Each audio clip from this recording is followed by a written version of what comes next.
to work with Mila for all of this time, and Joy and Matt and Conchita, who are here tonight, sponsored tonight and the other night, and we want to thank you very much because it's really helped us so much. We really appreciate it. Hello. You missed the poem. Start again. It'll be on YouTube. You can see it on Instagram. Right. So it's been my pleasure to work with Mila all of this time. So I'm just going to ask her some questions, and I'm sure she'll surprise me. And then we'll open the floor if any of you have any questions, and about her works, about the Coldplay works, about her technique, anything like that. But I'm going to ask very basic questions. What do you like most about being an artist? Gosh, well, first, thank you. I just love being recited poems too. Thank you for such a lovely intro. And I just love having creativity in the centre of my life. Really, I suppose I love looking at the world like a child. I think that being an artist means that sort of everything around you is a miracle and has options and has further options to be combined. When creating narratives within my work, I can sort of make relationships between so many different things, and I don't have to ask why. I often just ask why not, and come up with different things. And to be an artist for me, it's a game. It is like child playing, and my work is kind of quite detailed and takes long time. And but the thing about it is that I never sketch, which actually was a huge problem when we started working with Coldplay. They, as this sort of worldwide band, they really wanted me to sketch everything, and I said, no, I'm not going to sketch anything because I'll be too bored. I just, I don't know what's coming. I want to be surprised. It's the only way I'm going to stay with it. So often I work on my technique is etching. It's 15th century technique, really unfashionable, but I'm kind of master of being. I'm so unfashionable. Good. Yes. Good. So not your dresses. But this technique is really alchemical. So I work on metal plate, on zinc plate, which I heat it up and I cover it with wax, and then I turn it around and I smoke it with candle underneath, and that's how I get black surface. So if you imagine yourself, sitting with a metal plate covered with black wax, and there is a story in there, and you just don't know what it is, and it's really exciting to take a needle and start drawing a little silver line and think, what is the story? And just kind of listen to the universe, and the story appears. And sometimes I don't know how to go further with it, so I would put the plate maybe about sort of 5 meters away from me, and I stare at it, and I hope that I'll find a way. But the element of surprise is the exciting thing. So that's that's also fun about being an artist. There's just so many things. Right, yeah, you get to play a game. You get to be your child again. You get to create stories, and everyone should be an artist. Yeah, everyone is an artist. We are. Yes, exactly. Right. Yeah. So then, what are you really trying to do? So that's what you're enjoying being an artist, where you get to play these games. But when you're creating the art, what are you really trying to do? I really loved listening to your poem again, because I think you say it really, at the end. You say what I do, and basically, I try to do something. I try to depict something from myself that's so intimately and kind of honestly me. But what should come out is what you are really. So I often thought, oh, maybe my work is quite Czech because it's that I come from. But then, as I've been creating the world here in England as my collective base, it's spread around the world. There's a thing that people have been telling me that they find quite universal, and that's a kind of lovely thing for me to know that when I'm just kind of the simplest form of myself, that actually that kind of honesty kind of talks to people. So that's what you're trying to do, is to talk to people in a way that is universal, so it allows anybody to come into that world. Exactly. Okay, great. And so then, what is it that you would say that you want people to have, like, from that world?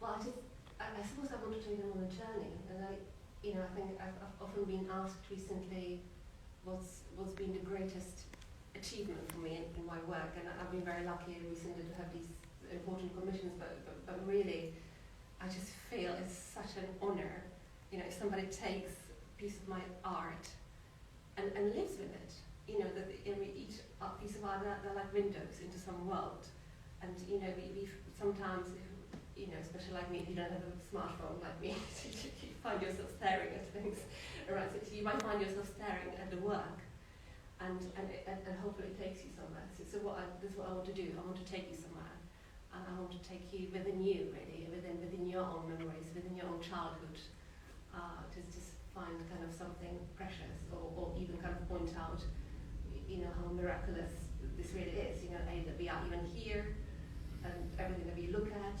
And I just want to sort of enhance it and bring it to kind of everyone who lives with my work. So basically, you're trying to give people dreams. Yeah. And get them out of their phones. Yeah. Great, good. It's actually a bit funny.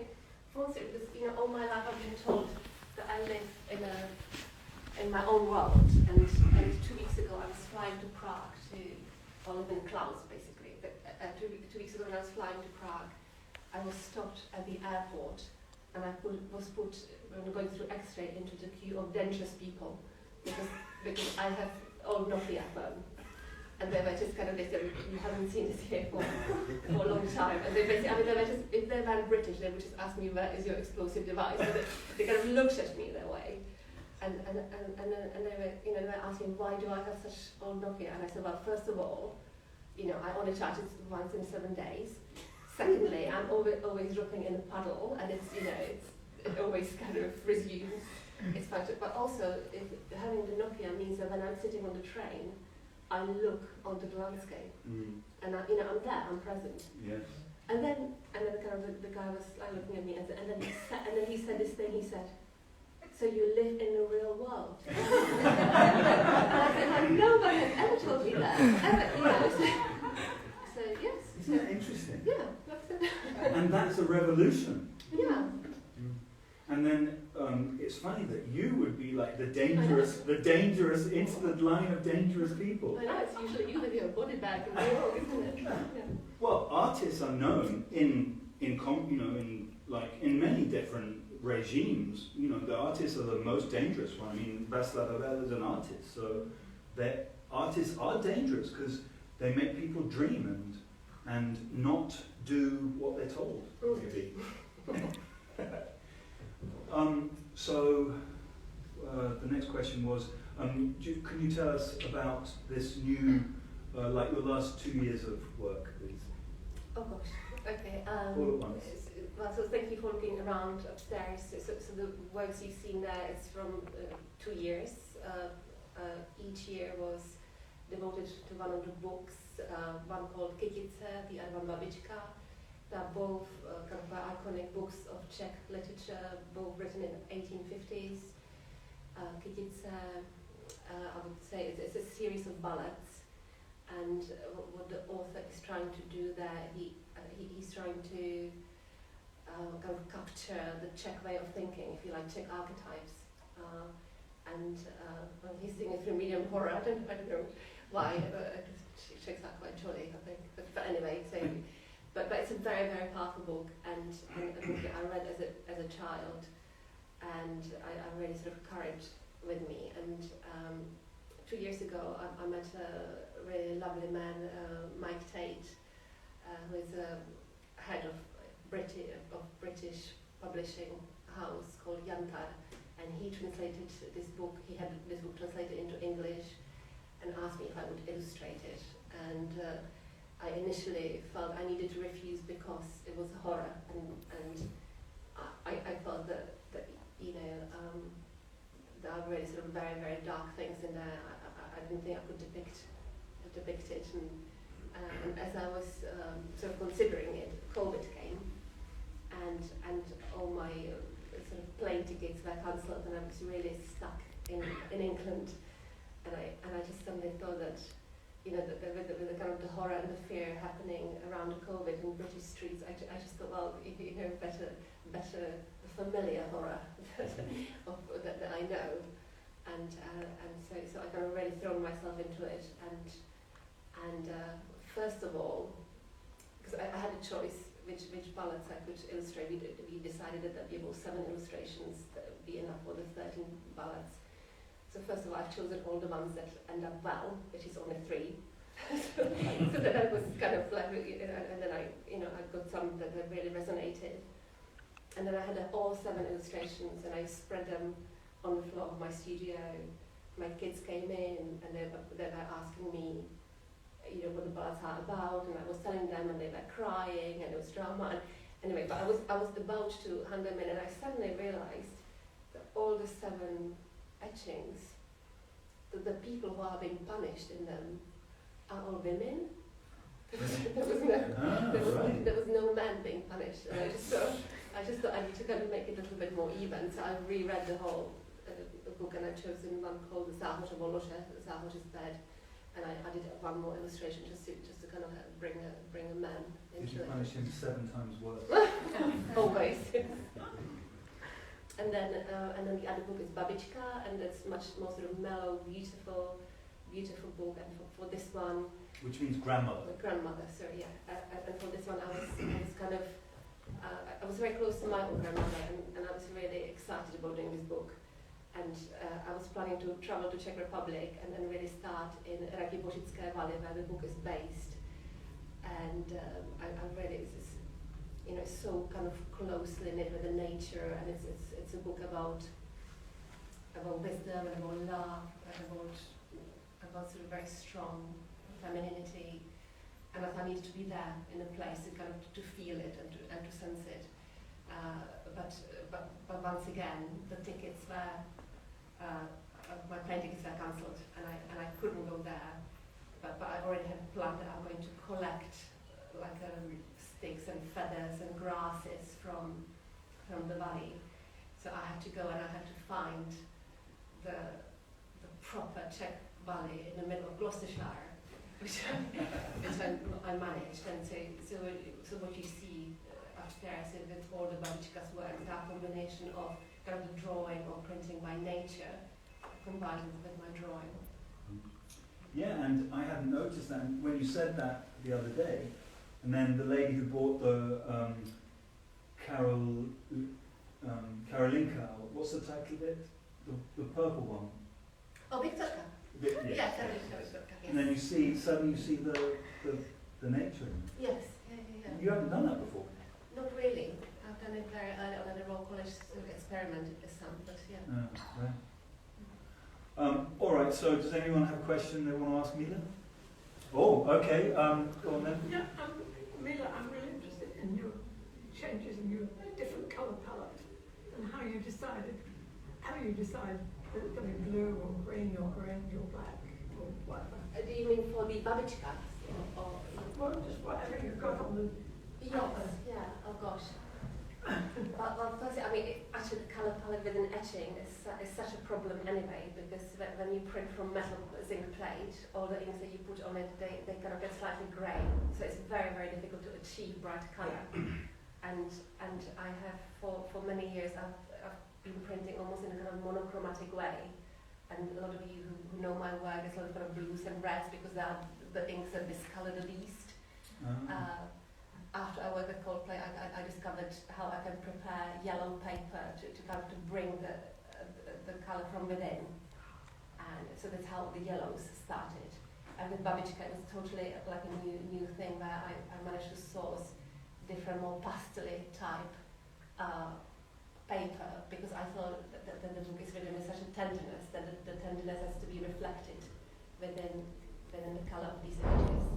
And then I've chosen individual ones, just kind of how they went with the character. So Viktorka, who is supposedly a mad woman who falls madly in love with a soldier, that she runs off from her village and you know, deserts the whole family and then becomes pregnant, and I think that he deserts her, we don't really know as a reader, but it ends up tragically with her drowning her own baby, and you know, so she is there in a kind of green background, dreaming, there's moonlight, and there's the kind of the otherworldness in there, you know, hopefully signified by the colour as well. So I always try to kind of go with the colour, how it would interpret the character. Interesting that Coldplay brought out Yellow, and that was their first big hit. Steve? So you talked about the first book, is it Katica? Yes, Being translated from Czech to English, and then you did the paintings from the English translation? Or that's such a good question.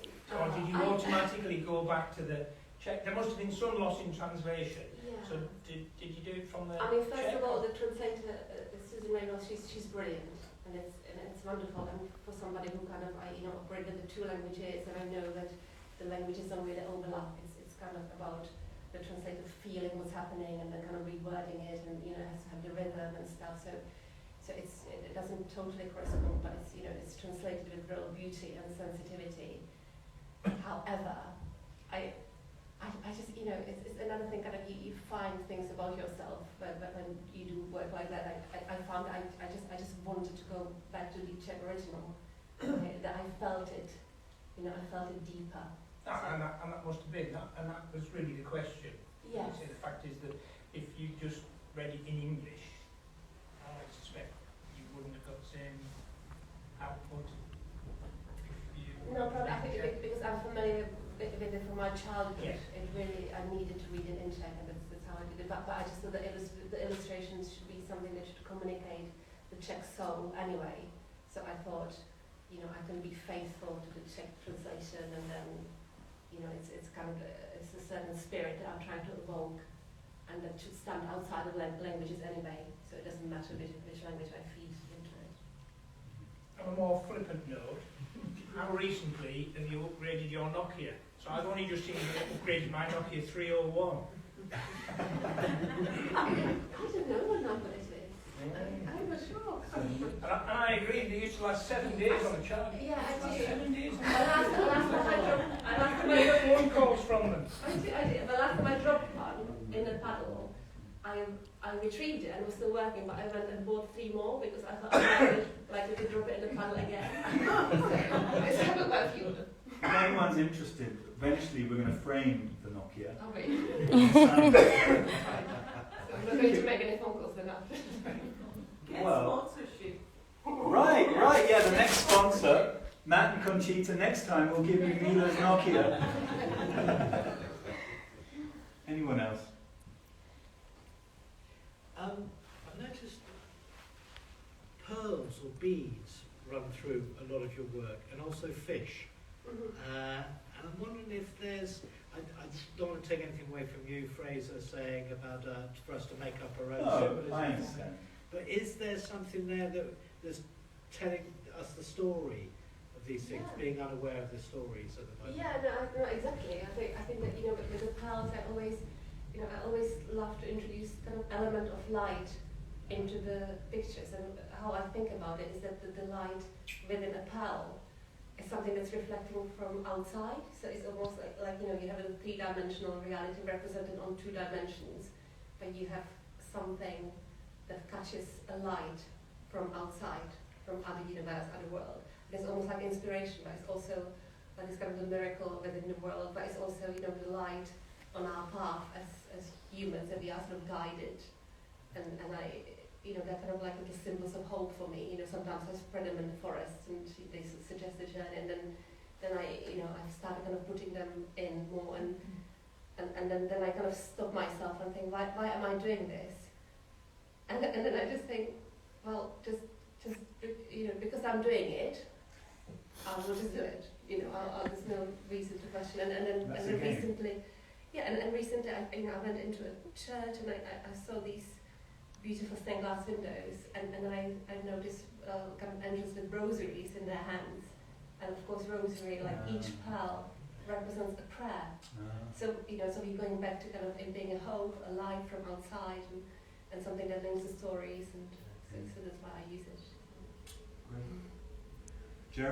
Jeremy has got, Jeremy brought your works back in from Wimbledon, and Jeremy and Lynn, and have you got childhood memories? No, I think we have Inside, outside? monologue, undressing 1 and 2. Oh, wow. So it's sort of 2002, isn't it? Yeah, they're beautiful, those two. Thank you. The question is, when you're not creating your own art, what art interests you? Oh my gosh, wow. Probably just all of it. I just say You can't have all of it. It's an unacceptable answer. No, but it's just kind of, I'm just intrigued in people thinking creatively. Anyway, I mean, it's not to say that everything ever resonates with me, but I'm always trying to be open, really, because I think it's, to be an artist it's a way of looking at the world and kind of dealing, manipulating it even, and I just, I'm quite excited. I mean, it's often that I go to see an exhibition of work that's totally different to mine, but I just often feel very energized by just the energy of it, and you kind of, if the art is good, you feel the input of the artist, you feel that they put themselves into it.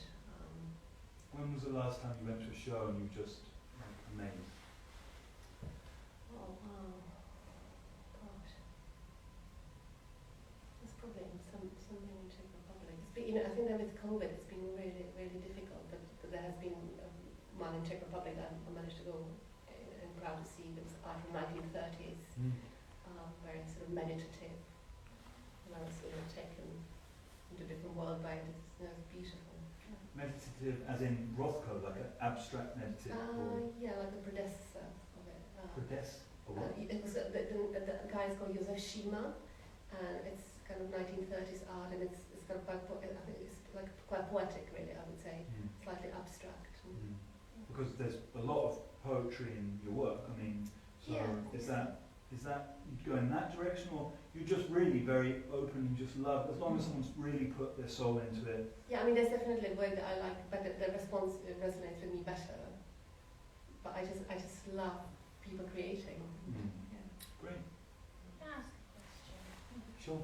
So the Coldplay art, there's words and there's music and there's art, and there's been some sort of order to that, and it was really just, I suppose, where the influences were and how you felt about the words and the music and then the whole thing coming together.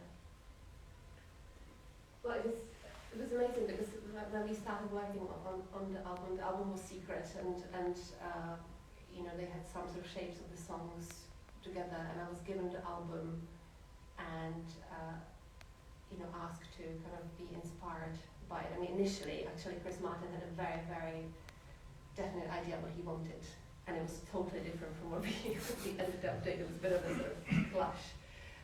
He wanted seals swimming, or sea lions swimming in a circle, because the album is called Ghost Stories, and they reminded him of ghosts through their sort of lack of gravity, and there's sort of us around the table, and he had a strong idea, and I thought, well, I don't normally take commissions, so what I should do, I should try to please them.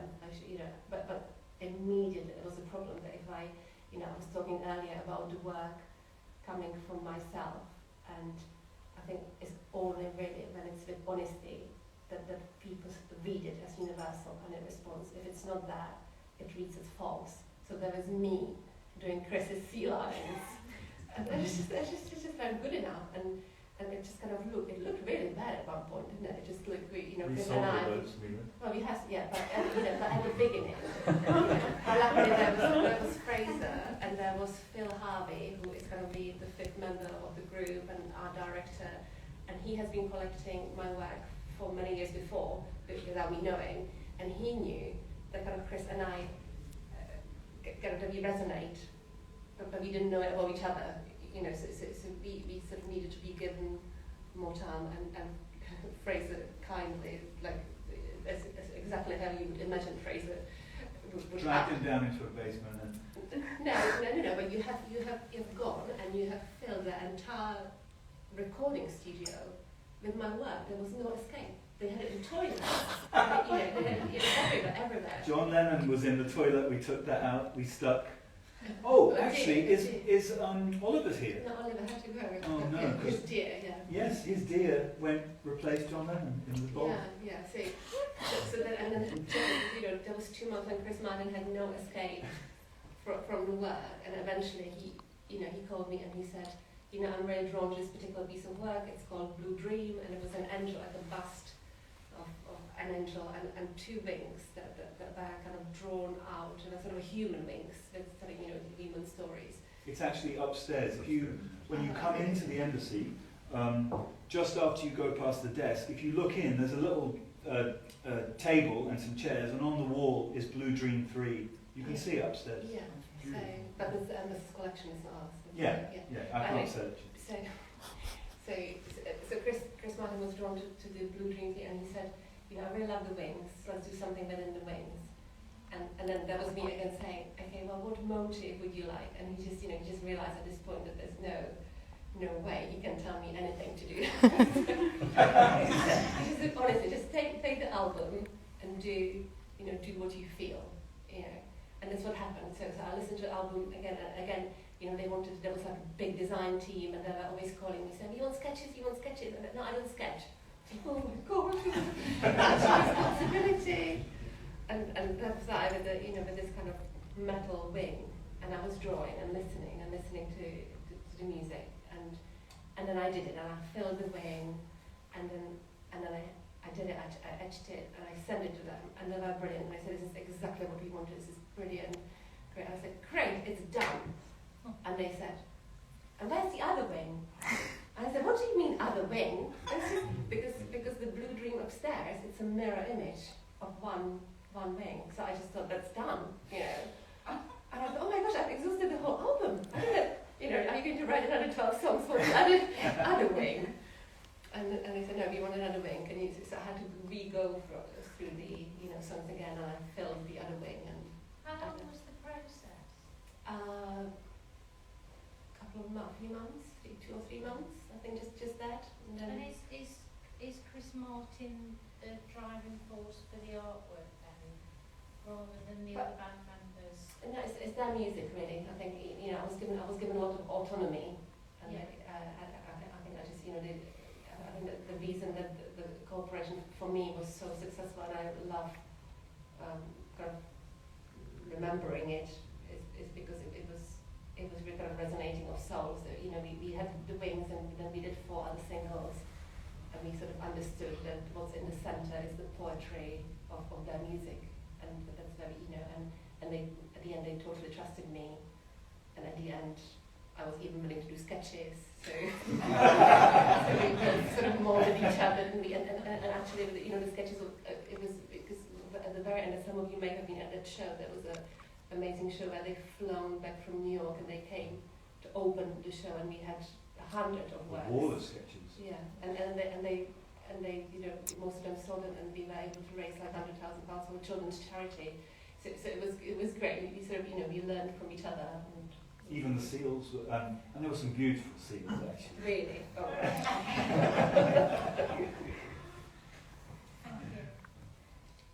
Anyone else? Can I ask a question?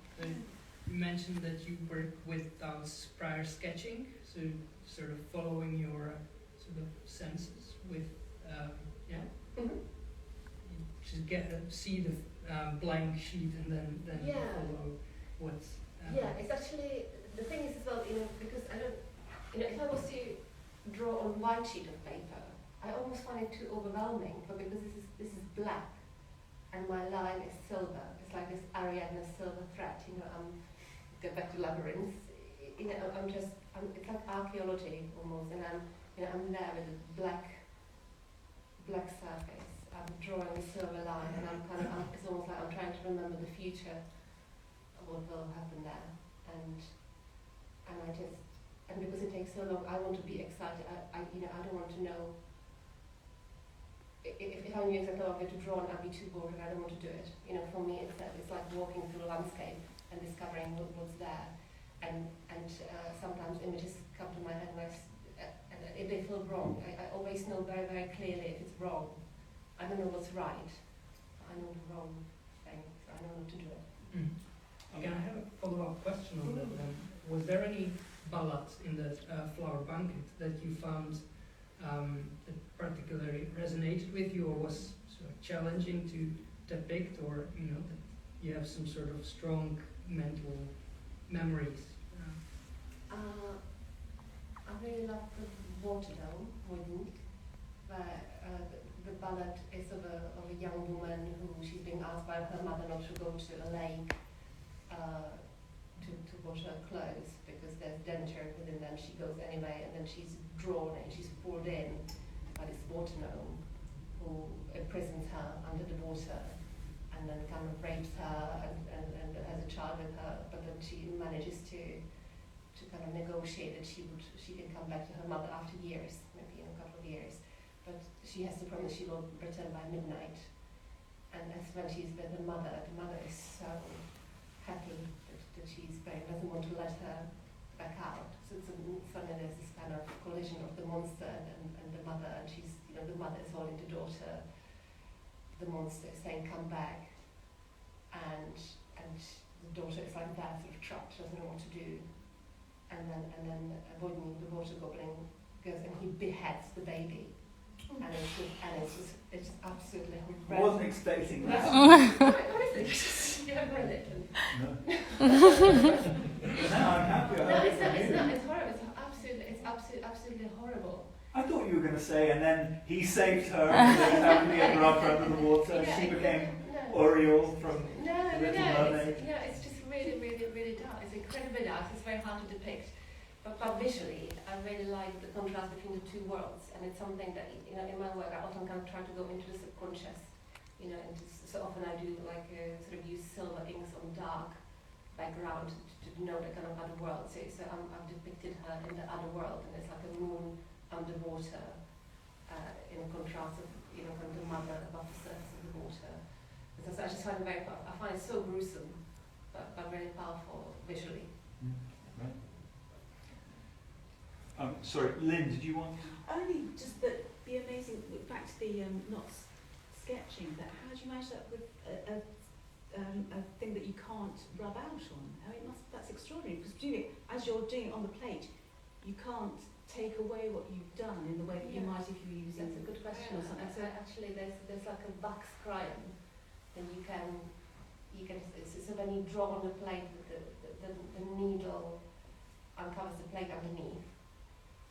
But if you just kind of slip a little bit, you can take this black wax crayon. It's almost like a makeup crayon, and you cover it. But you can't do it too many times because it doesn't. If you want to draw it over again, it doesn't make a very nice mark. So Yeah, a very strong vision. It's amazing. no, it's just no vision. Steve? So what drew you to silver and black or silver and dark? Yeah, I think it's like, for me, Stephen, it's like the world of psyche. It's more like a dream world. And I sometimes think that when I dream, my dreams are in silver and black somehow. That the world is different, and some things are enhanced. And so it makes me think of like a parallel world or the world of psyche. But you do have art before that, or is all your art silver and black? Oh no, sorry. So the technique itself is how I first arrive at how I make the plates. The plates always start. The metal plate is silver. I cover it with wax and then smoke it with candle, which makes it black. And then all the lines I draw on them are silver again. So there's always that first stage when I start with the work. I see it as silver image on black, and it's mirror image as well because then I print from it. But then I shove it into a bath of acid, and the acid bites away everywhere where the plate is naked and being kind of exposed the plate. And when the line is bitten, I can then wash off the wax. So suddenly, I see it in a positive, So all the time that I've been working on it for months, I see it silver on black. But then the wax is washed off, I see it black on silver, and then I have an option of pushing different inks into different areas. But in childhood, or when Mila was at school, then she was drawing. You didn't immediately go into etching. You were doing pencil Yeah. and paint first. Yes. Yeah. And do you remember your first etching? Well, you can do something called dry point, which is very similar, and that's where you have like it could be metal plate, but it can be like a plastic plate, and with a needle you can scratch into it, and then you have the same principle. So the surface of a plate has been kind of marked, if you like, and then into these marks you can push the ink and print from it, and that's called dry point. But you really have to kind of physically do that. But the way I'm trying my works with etching, they can be quite gentle, because I'm sort of very tender with the needle. I don't have to scratch, and therefore the drawing can be more flowy. Did you as soon as you did dry point, did you just fall in love with that, and that's all you ever wanted to do? I love the printing. I think that the thing with printing, because once again there's this sort of element of magic. It's a play. You don't know what's coming out, and after I finished, when we first met at Royal College, and then I taught at a university that I studied, but in my first year there was a new job called Artist in Residence at the Charlton Ladies College, and it was absolutely amazing. I was appointed there to inspire the girls to create, and the thing